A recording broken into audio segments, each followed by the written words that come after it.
Hare Krishna, my name is Vanvihari Das, and today again we have come with a new video, and our new video topic is why good people suffer. अच्छे लोग इस संसार में क्यों दुख उठाते हैं।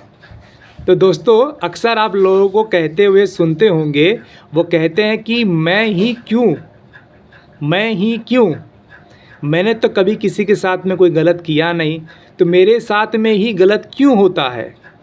वो हमेशा अपने आप को विक्टिम दिखाते हैं, और लोग ये भी फिलॉसफी देते हैं कि मेरे कुछ पास्ट कर्म में कोई गलती हुई होगी, वो भी लोइंगली मतलब मुझे पता ना हो, और ऐसा कोई गलती मेरे से हो गया हो और जिसके वजह से आज मैं सफ़र कर रहा हूँ।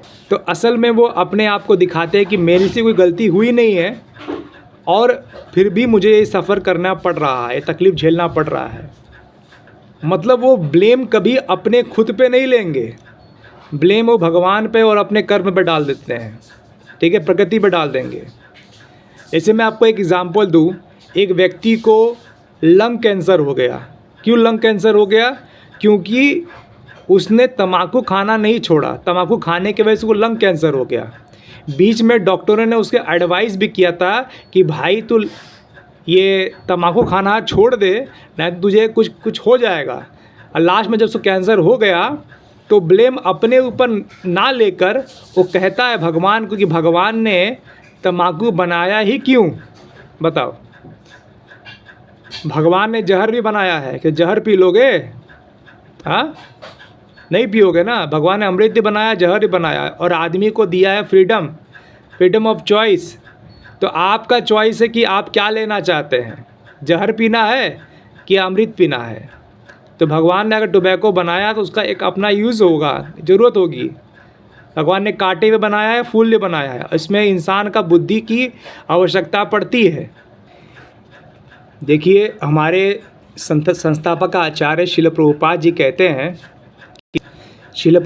कहते हैं कि ये जो कर्म है ये एक रस्सी की तरह है, और जब रस्सी में गांठ लग जाती है तो ये हमें बांधते रहता है। तो इस रस्सी में जितना आप बंधोगे उतना आप बाइंड होते जाओगे, उतना ज़्यादा आप क्या हो जाओगे, बाइंड का मतलब उसमें फंसते चले जाओगे। जितना रस्सी में बंधोगे उतना ही आपका इंडिपेंडेंस, आपकी स्वतंत्रता ख़त्म होती जाएगी। जितना रस्सी में बंधोगे क्या होगा, आपका फ्रीडम ख़त्म होते जाएगा। देखिए, ये जो कर्म है ये भी आपको कंट्रोल करता है, ये भी आपको बांधता है। कर्म जो है अकाउंटेबिलिटी चेक करता है। कोई भी कर्म से आप बच नहीं सकते, आप जैसा कर्म करोगे वैसा आपके सामने आएगा। जैसी करनी वैसी भरनी, सिंपल है। अगर ये कर्म का सिद्धांत ना होता तो जितने भी गलत करने वाले हैं वो लोग कभी भी पनिशमेंट से डरते नहीं। गलत करने वाले गलत करते रहते, और ये जो कर्म का सिद्धांत की वजह से अच्छा करने के लिए भी लोग प्रेरित नहीं होते, लोग गलत ही करते। कि लोगों को पता है कि गलत करेंगे तो दंड मिलेगा, इसीलिए लोग अच्छे कर्म करते हैं, अच्छे की ओर अपने आप को लगाते हैं, अपने परिवार और बच्चों को भी सिखाते हैं कि अच्छे कर्म करो, ठीक है। इसलिए लॉ ऑफ कर्म का सिद्धांत बड़ा जटिल है। तब दोस्तों, अक्सर लोग दूसरा काउंटर प्रश्न करते हैं, तो ये बताइए, चलिए हम तो बड़े हैं, जो छोटा बच्चा जो पैदा होता है, कभी कभी छोटे बच्चे भी बहुत सफ़र करते हैं, कोई बीमारी के वजह से या किसी और कारण वजह से। तो ये बताइए, बच्चे ने क्या कर्म किया है जिसके वजह से वो आज ये सफ़र कर रहा है। चलिए, हम तो अपना कुछ जीवन जी के आ चुके हैं, हमने कुछ गलत कर्म किया होगा जिसकी वजह से हम भुगत रहे हैं। इस बच्चे ने कौन सा कर्म किया है? तो दोस्तों, इसका जवाब बहुत सिंपल है। सिंपल जवाब ये है कि आप और हम नहीं जानते कि हमने अपने पास्ट में, अपने इस जन्म के पहले भी हमारा जन्म था या नहीं था, लेकिन हम ये नहीं जानते कि हमारे अनेक जन्म हो चुके हैं, अनेक जन्मों में अनेक अनेक कर्म हमने किए हुए हैं, और उन कर्मों का भी भुगतान उस जन्म में ना होके इस जन्म में, या इस जन्म में ना होके अगले जन्म में भी मिलेगा। तो हम अपने कर्म के, हमारे पास्ट लाइफ के बारे में नहीं जानते हैं, लेकिन भगवत गीता में भगवान कृष्ण कहते हैं कि हे अर्जुन, तुम्हें नहीं पता है कि मतलब अर्जुन, कृष्ण कहते हैं अर्जुन से कि तुम्हारे और मेरे अनेक जन्म हो चुके हैं, लेकिन तुम्हें अपने पूर्व जन्मों के बारे में नहीं पता है, लेकिन मुझे सारे तुम्हारे और मेरे सारे जन्मों के बारे में पता है। और ये भगवान ने भगवद गीता के 4 अध्याय के 5वें श्लोक में ये कहा है। तो ये बताइए, अगर कोई पूर्व कर्म होता ही नहीं तो ये बताइए, एक बच्चा एक गरीब के घर में क्यों पैदा होता है और दूसरा बच्चा किसी अमीर के घर में, एक धनाढ्य के घर में क्यों पैदा होता है? दोनों के कर्म अलग अलग हैं। तो एक व्यक्ति कम पैसे वाले, कम स्ट्रॉन्ग व्यक्ति के यहाँ पैदा होता है और एक व्यक्ति बहुत बच्चा कभी काफ़ी स्ट्रॉन्ग व्यक्ति के यहाँ पैदा होता है। तो ये कुछ डिफरेंस है। भक्तों, महाभारत की एक कथा है जो मैं आपके सामने प्रस्तुत करना चाहता हूँ। महाभारत में जब महाभारत ख़त्म हो गया तो महाराज धृतराष्ट्र, कौरवों के पिता, ने कृष्ण से पूछा कि हे कृष्ण, ये बताइए कि मेरे आँखों के सामने मेरे 100 पुत्र कैसे मर गए? तो भगवान श्री कृष्ण ने उनको जवाब दिया, क्योंकि तुमने अपने पास्ट लाइफ में कुछ ऐसे कर्म किए थे जिसके वजह से तुम्हें ये दिन देखने पड़े। तो उन्होंने पूछा कि मैंने क्या कर्म किए थे? तो उन्होंने कहा कि आज से ठीक 50 जन्म पूर्व तुम एक शिकारी के रूप में एक चिड़िया के 100 बच्चों को तुमने मार दिया था, जिसके वजह से तुम्हें आज 50 जन्मों के बाद तुम्हें अपने 100 बच्चों को खोना पड़ा।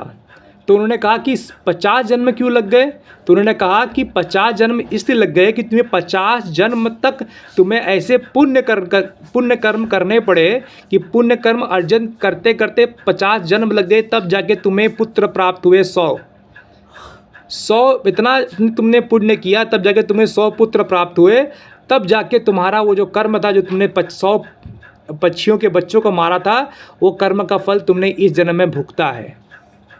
तो दोस्तों, कंक्लूज़न में आपको 2 श्लोक बताना चाहूँगा भगवद गीता का।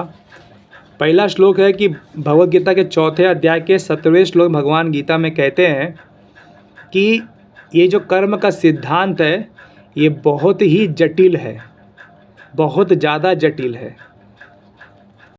और हमारे पूर्व के जन्म के जो भी हमारे कर्म हैं, उसका जो बीज है और उसका जो फल है, वो आने वाले कई जन्मों के बाद या कभी भी हमें प्राप्त हो सकता है, एनी टाइम।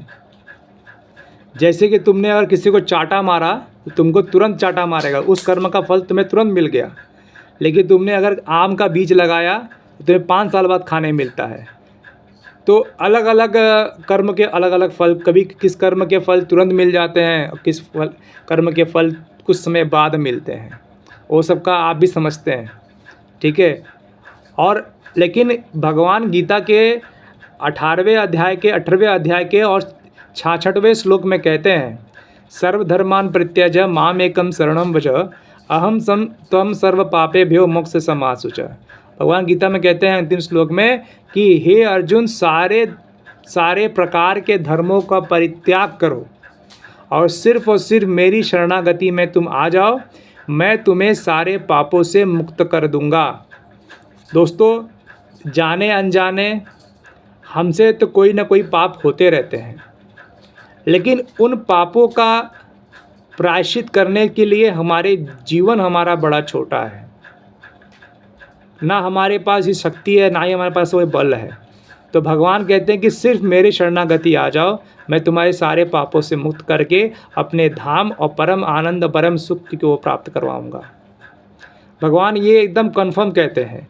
तो हमें करना कुछ नहीं है, हमें बस भक्ति के मार्ग पे भगवान के नामों का संकीर्तन करना है, उनकी भक्ति करनी है बस, और उनके शरणागति आ जाना है। ये कर्म, वो कर्म, ऐसा ढका ढिकाना, ये वो, इन चक्करों में नहीं फंसना चाहिए। हमें सिर्फ और सिर्फ भगवान श्री कृष्ण की भक्ति में हमें लगना चाहिए, आगे बढ़ना चाहिए और अच्छे कर्म करना चाहिए, जिससे कि हम सुखी और समृद्धि रह सके। हरे कृष्णा। अगर कोई प्रश्न हो तो कृपया कमेंट बॉक्स में आके कमेंट कर सकते हैं, पूछ सकते हैं प्रश्न। धन्यवाद। हरे कृष्णा।